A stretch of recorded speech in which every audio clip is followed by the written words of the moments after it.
Hey YouTube, I am Denisio Matrenga as Provis Rokin, Prevent from Flow. And today we are going to go into the Nag Hammadi Scriptures on the origin of the world is the part we're going to get into. And essentially, I'm going to make this a few parts, maybe two or three. And uh, I'm going to go from the prologue to Yaldabaoth distressed about his mistake, and that way I can go into Adam of light shines forth and break down what goes on with Adam and Eve and the authorities in the garden and um, what goes on. And so, uh, just so I can get a widespread of, um, you know. All right, so let's get right into it. All right, so the prologue in the beginning. Since everyone, both the gods of the world and people, say that nothing existed before chaos, I shall prove they are all wrong, because they do not know the origin of chaos or its root. Here is the proof. Although certainly people in general are inclined to say that chaos is darkness, in actuality, chaos comes from a shadow. And it is a shadow that has been called darkness. The shadow comes from something that has existed from the beginning, and so it is obvious that something in the beginning existed before chaos came into being, and chaos came after what was in the beginning. Let us consider the facts of the matter, and particularly what was in the beginning, from which chaos came. In this way will the truth be clearly demonstrated.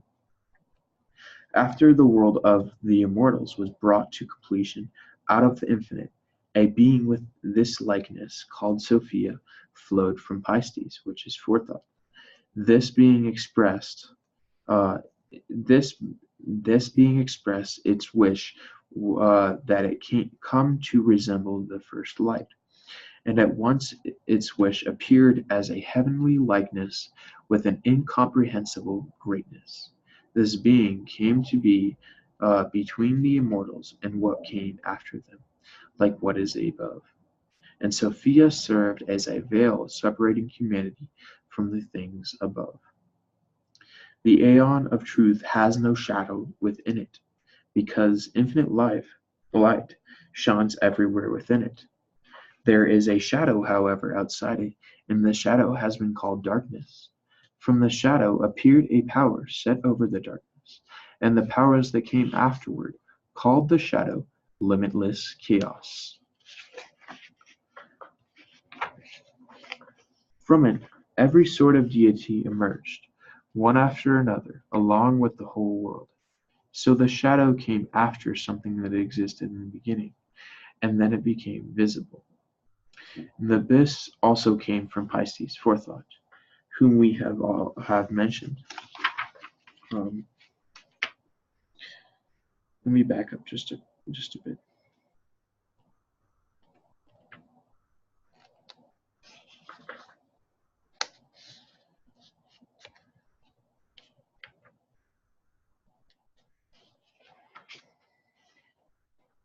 Sorry, I was just looking at some. Um, the shadow sensed that there was one stronger than it. It was jealous, and what it became when it became pregnant by itself, all of a sudden it gave birth to envy. Since then, the principle of envy has appeared in all the eons and their worlds. But envy turned out to be an aborted fetus without any spirit in it, and it came into being as a shadow in an expanse of watery substance.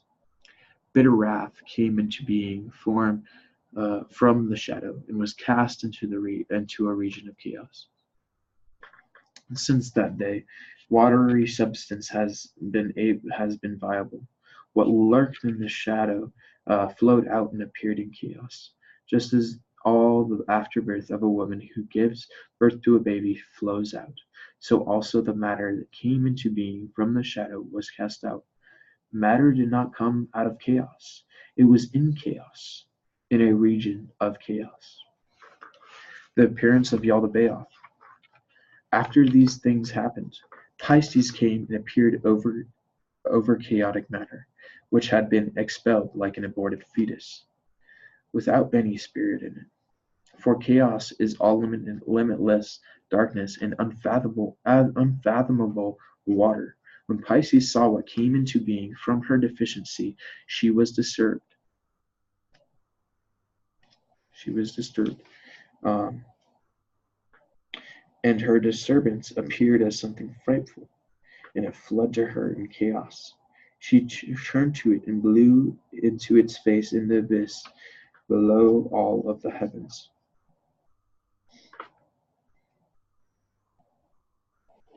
Hold on.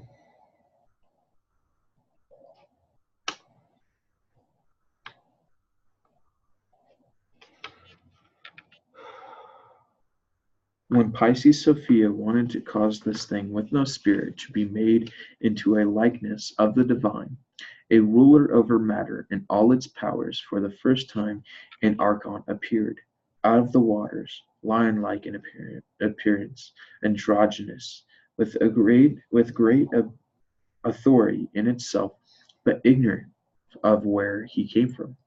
When Pisces Sophia saw him moving in the depth of the waters, she said to him, "Young man, move over here," which is the meaning of Yaldabaoth. Since then, the faculty of speech has come to expression. The faculty of speech pertains to the gods, angels, and people. The gods, angels, and people have brought to completion what has come into being by means of the word. The ruler Yaldabaoth is ignorant of the power of Pisces. He did not see her face, but in the water he saw the likeness that spoke to him, and from that voice he called himself Yaldabaoth. Those who are perfect call him Ariel, because he is like a lion. After Yaldabaoth assumed authority over matter, Pisces Sophia withdrew up to her light. Hold on.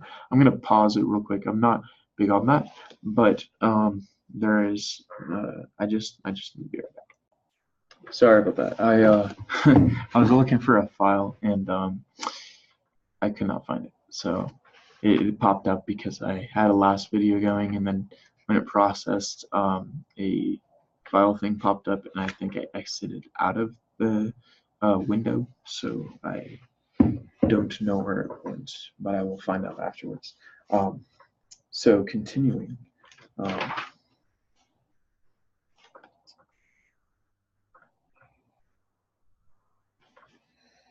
Okay, so Yaldabaoth creates heaven and earth and produces sons. When the ruler saw his greatness, he saw only himself and nothing else except water and darkness. He thought that only he existed. His thought was completed by means of the word, and it appeared as a spirit moving to and fro over the waters. When the spirit appeared, the ruler separated the watery substance to one region and the dry substance to another region. From matter, the ruler created for himself a dwelling place and called it heaven. From matter, he created a footstool and called it earth.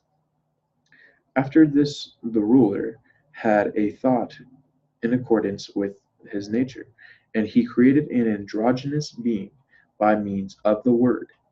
He opened his mouth and cooed to him. The child opened his eyes and saw his father. And he said to him, "E." So his father called him Yao. Okay, so it says a form of the ineffable divine name Yahweh. In Greek, Yao is spelled I-A-O, and the first letter iota is pronounced like a long E or Y. Hence the baby talk E. Okay, there you go. And the ruler created a second son and cooed to him. The child opened his eyes and said to his father, E-H. So his father called him Eloi, and a name that resembles the Hebrew word for God, El or Elohim.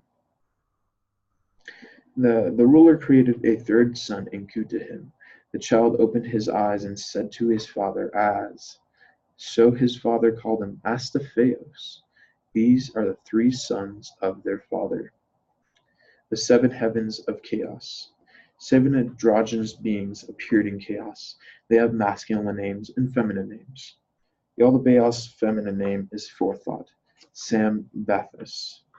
Um, Forethought is also pronoia, which is the belief that the world is working in your favor. And Sambathus, the name Sambathus, resembles the Hebrew Shabbat, um, or Sabbath, which designates the week. Um, his son is called Yao, and his feminine name is Mastery. Sabaoth's feminine name is Divinity. Sabaoth resembles the Hebrew for hosts, as in Lord of Hosts. And so the figure of Sabaoth is discussed extensively below. Adonai's feminine name is Kingship. Adonaios, sorry. I think it's interesting that Adonaios is referred to by Freemasons or Adonai is referred to by Freemasons as Jesus, or vice versa. I think that's interesting. I don't know if that correlates per se in my eyes, but I do think that is interesting. I mean, the property though of kingship definitely is a potential. Aloeos' feminine name is Envy. Oreos' feminine name is Wealth. Astaphaeus' feminine name is Sophia. These are the seven powers of the seven heavens of chaos. The powers were androgynous in accordance with the immortal pattern that existed before them in the will of Pisces, so that the likeness of what was from the beginning might have power to the end. When it says that Pisces, well, the definition of Pisces, which is forethought, when it says forethought, I do think that is interesting. It speaks of pronoia because I feel that it kind of is giving a hint to the um, transmutation process. It's working in your favor. You know, the world is working in your favor. The universe is working in your favor, right? Or, you know, kind of almost like karma and how energies works. It's just an interesting thought to ponder on. And then how that leads to Sophia, which is wisdom. That if it's saying that the process of transmutation, you know, goes through the forethought of, you know, considering having pronoia, having the understanding that the world works in your favor, and then but doing it in a way that leads to wisdom, and doing that in a way that leads to being illuminated, being, you know, a child of light. I think that is interesting. Yeah. So yeah, next page. You will find the function of the masculine names and powers in the angelic book of Moses the prophet. It says a text with the name as known from the Greek magical papyri. The feminine names are in the first book of Naraya, or the first treatise of Oriah. Since the chief creator, Yaldabaoth,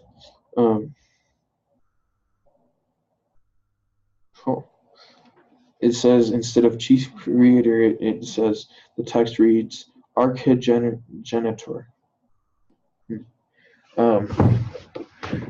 Archigenitor. I don't know. Just interesting. If you have something to, you know, say about that, leave it in the comments. Yaldabaoth had great authorities at his disposal. He created beautiful heavens by means of the word, as dwelling places for each of his sons, and in each heaven he created great glories, 7 times glorious. Each son has, you know, 7, you know, numerology, fun. Each sun has within his heaven thrones, mansions, temples, chariots, virgin spirits, and their glories, extending up to an invisible realm.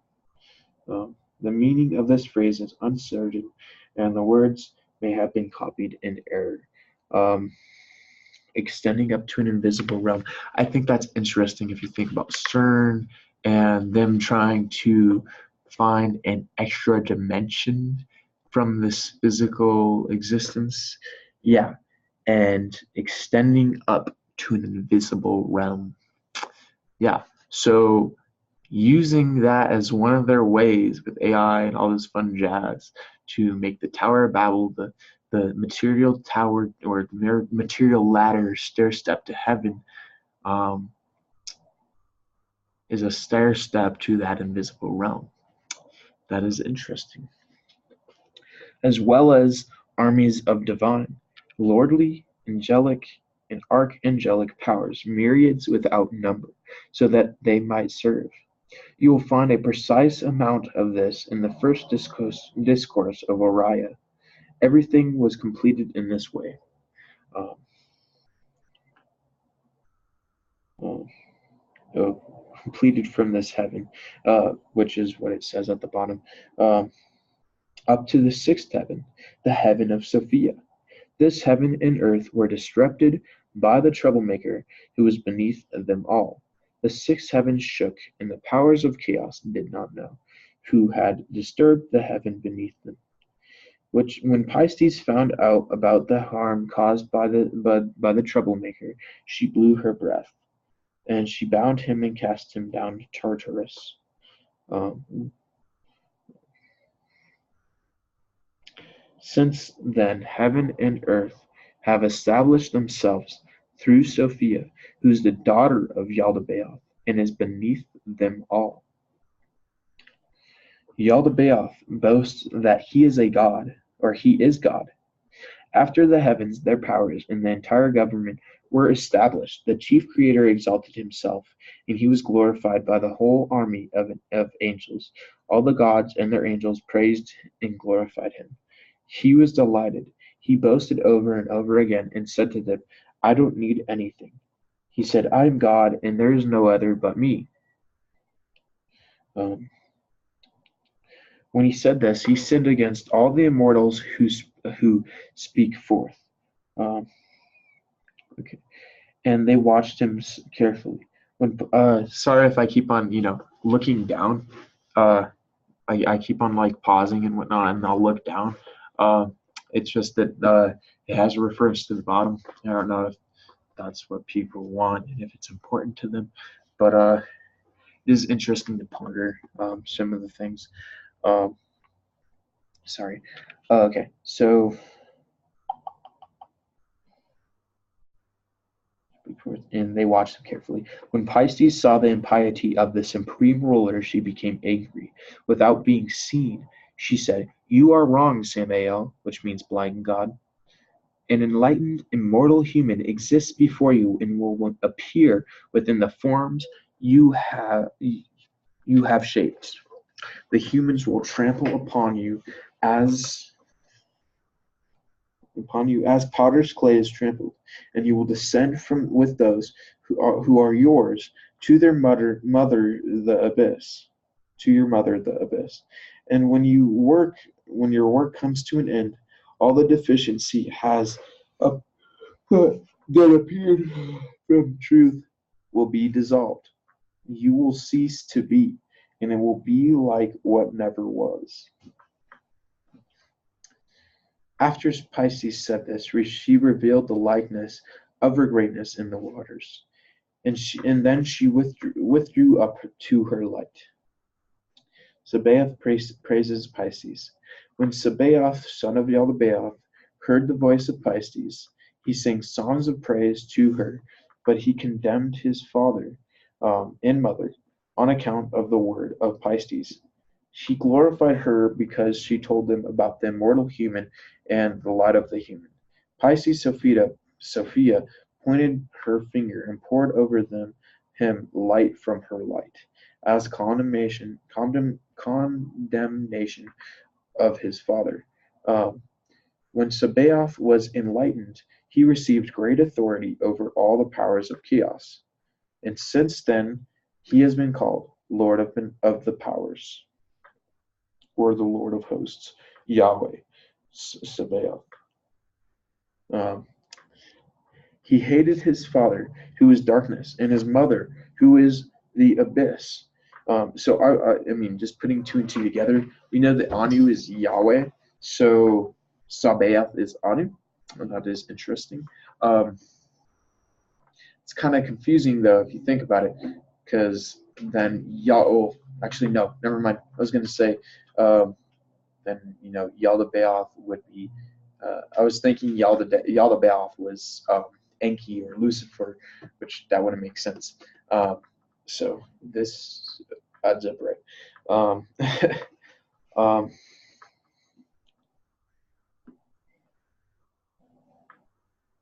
he hated his father, who is darkness, and his mother, who is the abyss. He loathed his sister, who is the thought of the chief creator, and moves to and fro over the waters. I think it is interesting because you know we know that the abyss is a byproduct of Pisces or forethought, and it doesn't have that positive potential or polarity to it. And so I think that is interesting that as Yaldabaoth is a an offspring of Sophia, right? Not this Sophia that is like the bottom. I feel that that is the Sophia that contributed to this, that part of her, right? In that system, that it's kind of like a child or whatever that got passed on. That essentially, the Pisces forethought as that sort of byproduct or deficiency was the abyss, and then that is the Pisces that is the feminine side of Yaldabaoth, whereas the All or the Most High with the initial Pisces, and not the one that is the byproduct or the abyss, but the initial Pisces made Sophia, right? Sophia is the female counterpart, right? And so those two made the child of light, right? And then Sophia's byproduct fractalizes into when she just had a descent of herself, right? Because she's an androgynous being, as being part of the androgynous being that is the all, right?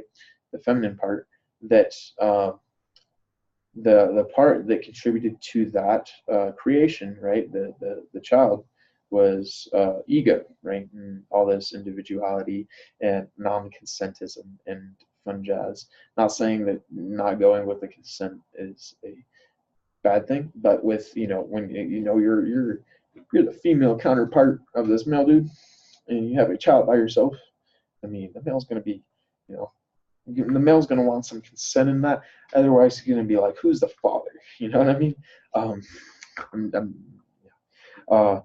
Anyways, so just putting that together, that that is how I see that she is at the bottom, because I feel that his tier of like hierarchy is like he's at this top, right? But it's more like a parabola. So you get right down here, and then this is the Most High, right? But they're not equal. They're not. He's just a polarity. He's like more like this is Sophia, and this is him, right? That's what I'm saying. And so yeah, if you can kind of see that. Yeah, and so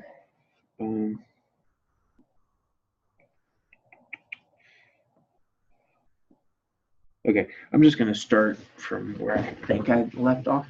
All the authorities of chaos were jealous of Sabaoth because of his light. They were upset. Yeah, they were upset, and they waged a great war in the seven heavens. When Pisces Sophia saw the war, she sent 7 archangels to Sabaoth from her light. The archangels carried him up to the 7th heaven and stood in his presence as his attendants. Then she sent 3 more archangels to him and established his kingdom above everyone, so that he might dwell above the 12 gods of chaos. When Sabaoth occupied the place of rest because of his repentance, Pisces also gave him under daughter Zoe, um, which is life, or the exalted Eve. Zoe or Zoe is the name for Eve in the Septuagint of Genesis. With great authority, so that she might tell him about everything in the eighth heaven. And since he had authority, he first made himself a mansion. In this immense, magnificent, 7 times as great as all the mansions in the it is immense, and as 7 times as great as all the mansions in the 7 heavens. In front of his mansion, he created a large throne on a chariot with 4 faces called cherubim. The cherubim um, throne has 8 figures on each side of the 4 corners, figures of lions, bulls, humans, and eagles, and there are a total of 64 figures. 7 archangels stand before the throne. Sabaoth is the 8th, and he has authority, and so there are 72 figures in all. From this chariot, the 72 gods took shape, so that they might rule over the languages of the 72 nations. Okay, 72 is a traditional number of nations in the world. Let me just repeat that. From this chariot, the 72 gods took shape so that they might rule over the languages of the 72 nations. Besides that throne, he created other serpent-like angels called seraphim, who glorify him unceasingly. Sabaoth creates a congregation of angels, Israel and Jesus. Then he created a congregation of angels, thousands, myriads without number, which was like the congregation in the 8th heaven. He also created a firstborn, called Israel. That is the person who sees God. And he created another being called Jesus Christ, who is like the Savior above in the 8th heaven, and who sits at the right of Sabaoth on a remarkable throne. At his left, the Virgin of the Holy Spirit sits upon a throne and glorifies him. 7 virgins stand before her, with 30 harps and lyres and trumpets in their hands, and they glorify him.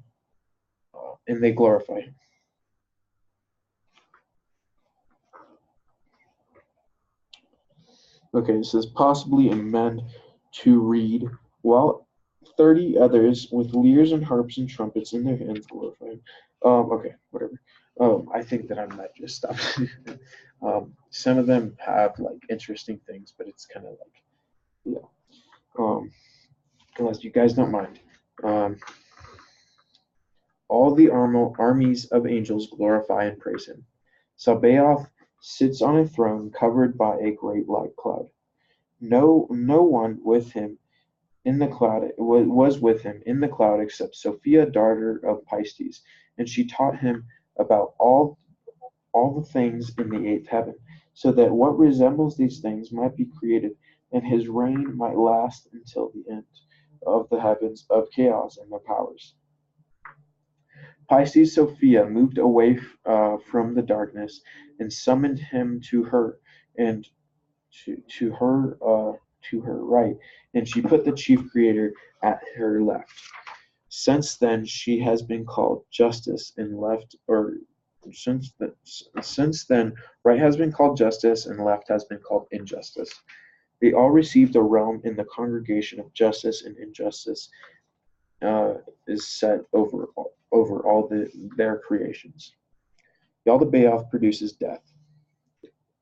When the chief creator of chaos saw his son Sabaoth in the glory in which he dwells, and recognized that he was the greatest of all the authorities of chaos. He was jealous of him. He was angry, and he engendered death from his own death. Death was established over the sixth heaven, for Sabaoth has been carried away from there. So the complete number of the six authorities of chaos was realized. Since death was androgynous, um, he had sex with himself and produced seven androgynous children. These are the names of the males: envy, wrath, tears, sighs, grief, lament, tearful groans. These are the names of the females: anger, pain, lust, sighs, curses, bitterness, strife. They had sex with each other, and each one conceived seven children, so that the children total 49 androgynous demons. You will find their names and functions in the Book of Solomon. In the presence of these, Zoe, who dwells with Sabaoth, created seven good androgynous powers. These are the names of the males: the one not jealous, the blessed, the joyful, the true, the one not envious, the beloved, the faithful. These are the names of the females: peace, gladness, joyfulness, blessedness, truth, love, faith. Many good and pure spirits come from these powers. You will find their accomplishments and functions in the configuration of the fate of heaven and beneath the 12. Okay, I'm going to go back into these other ones and go over what I should. But okay. So essentially, when you look at the spirits that are of death, you know, it kind of states for itself. Zoe is life. Death is this death, right? There's children's, right? And there's spirits. These spirits are like softwares or programs that are cognitive functions beyond, like, say, in the fourth dimension, right? Thus, in the mental realm. So, thus, you use certain ones. You you become what you are, right? You're in a continual state of being. So when you hold any one of those uh, children, say, like, um, the males: envy, wrath, tears, sighs, grief, lament, and tearful groans. um, the males are the lineage, right? The progenitor, right? And the female is the divine creativity. So um, the male, I believe, is passive, and the female is active, right? And so the female being anger, pain, lust, sighs, curses, bitterness, and strife, right? And so there's that. And then the other ones that'll give you fruitfulness, again, male passive, again, female active, right? Because creative is active, right? Um, and progenitation of a male is just a passive trait. Yes. Okay. And so the male, the one not jealous, the blessed, the joyful, the true, the one not envious, the beloved, the faithful. And the females: peace, gladness, joyfulness, blessedness, truth, love, and faith. Um, and then it says, many good and pure spirits come from these powers. Many good. So it's like open, right? It's like having an open mind, right? It's a very fruitful tree because it's life. It's all about fruitfulness, right? And then there's a limitation, a limited number to the other one. It just kind of portrays, like, you know, I mean, yeah, I know it's direct, but that's something you can take out of it, right? Because of what it represents, right? Um, you will find their accomplishments, okay, I already stated that, in functions in the configurations of the fate of heaven beneath the 12. Yaldabaoth is distressed about his mistake. Um, when the chief creator saw the reflection of Pisces in the waters, he was deeply distressed, especially when he heard her voice, which was like the first voice that called to him out of the waters. When he knew that she was the one who gave him his name, he groaned. He was ashamed because of his transgression, and when he knew for certain that an enlightened, immortal human existed before him, he was greatly disturbed. Um, because earlier he had said to all the gods and their angels, I am God, there is no other but me. For he feared that they might know another existed before him and condemn him. But the chief creator was a fool. He had contempt for condemnation and acted rashly. And he said, if anything existed before me, let it appear so that we may see its light.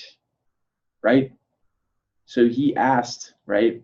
Just like every other time, he asked for permission, you know, like, can we see some light? Let me see light. But he's like, if anything existed before me, let it appear so that we may see its light. I mean, he's commanding, yeah, I know, but that's what he's about. But he still has to ask for permission. He always has from the Most High, right? Just like what? Just like Enki and Enlil and Anu, and then they have I want to say Ganesh, but I know that's just the elephant god, right? They have that representation that comes from the mysterious Most High, right? But they always have to go through him and the law, right? That kind of story. And then also, Satan, Lucifer always has to go through God, right? And so, isn't that interesting?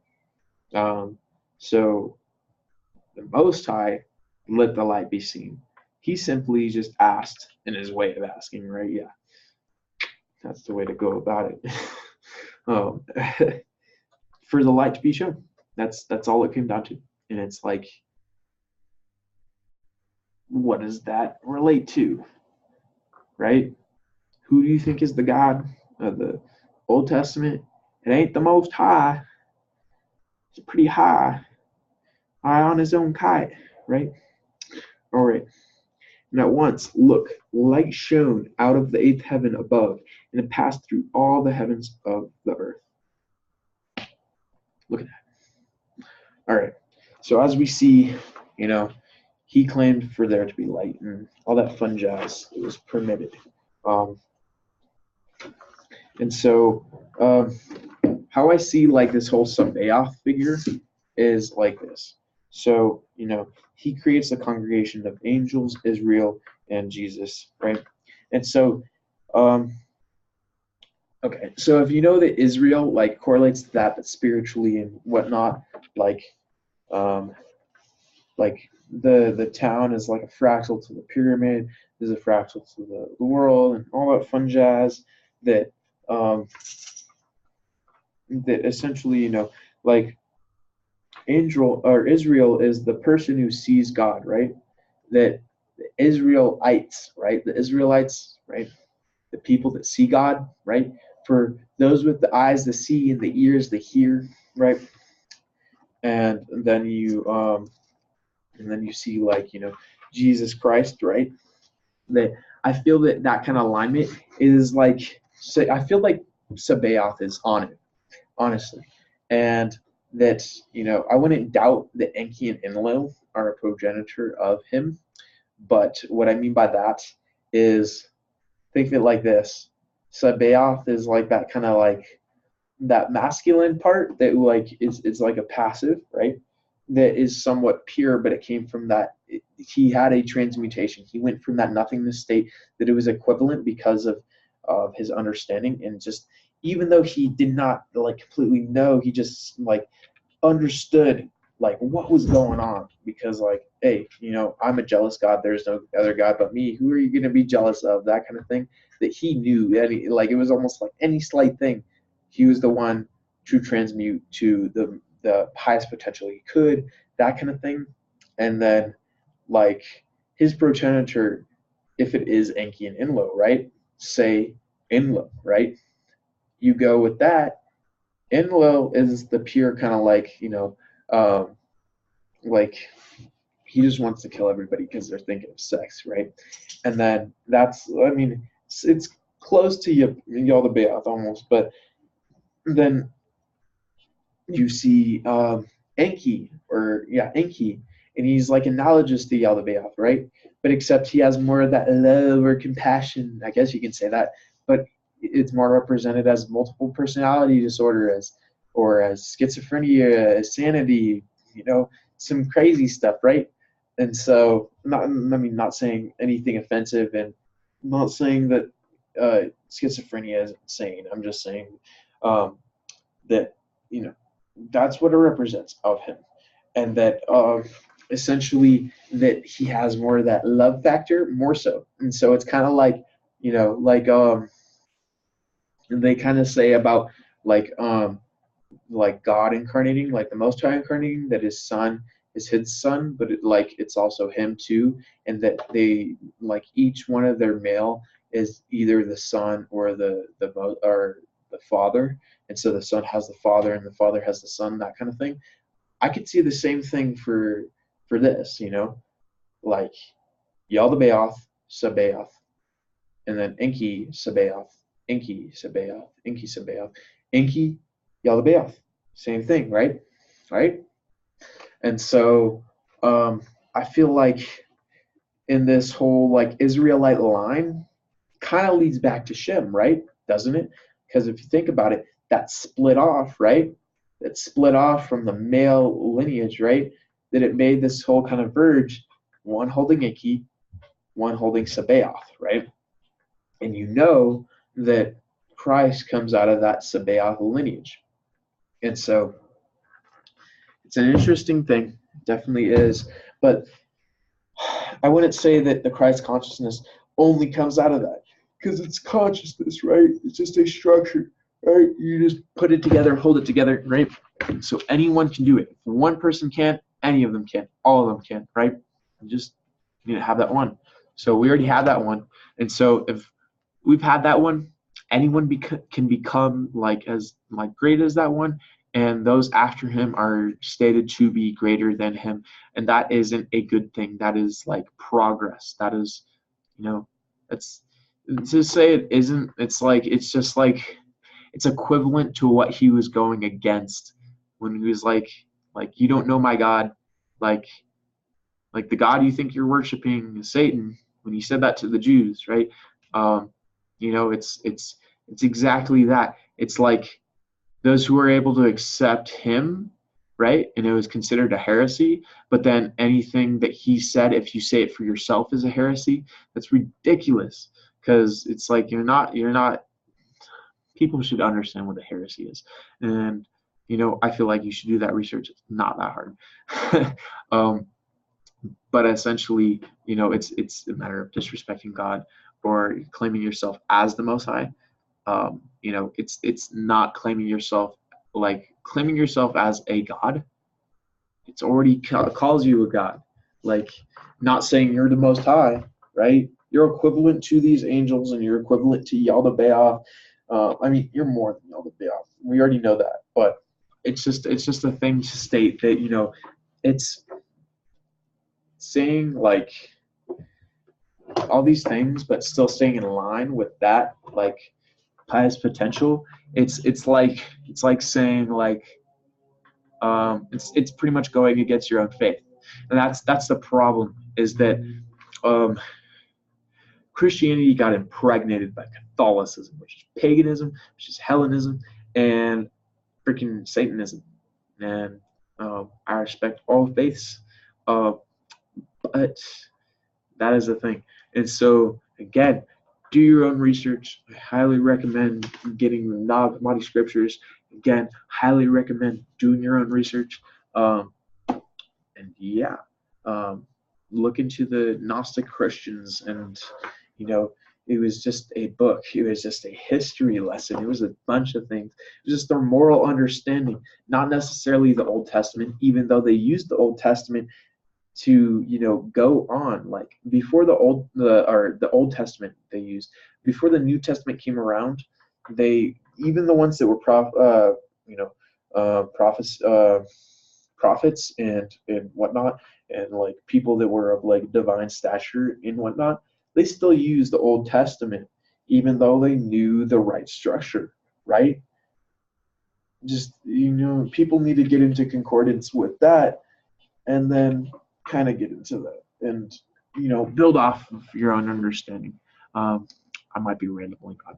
Anyways, like, comment, and subscribe. Anything works.